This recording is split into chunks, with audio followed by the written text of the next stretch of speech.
extra time.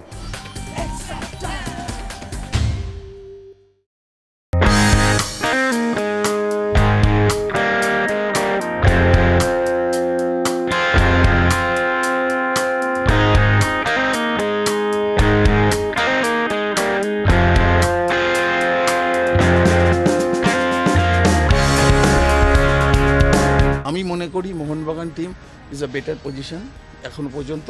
তো সুতরাং এই তিনটে ম্যাচে 1% হলেও একটা আমরা এগোতে পারবো, বা যদি ডিসঅ্যাপয়েন্টিং রেজাল্ট হয় 1% হলেও পেছিয়ে যেতে পারি, কিন্তু ডিসাইডার হবে আগামী দিনের ম্যাচগুলো। সেইটা প্ল্যান করতে আমাদের আরও সুবিধা হবে যখন আমরা 1 এপ্রিল থেকে আবার শুরু করব।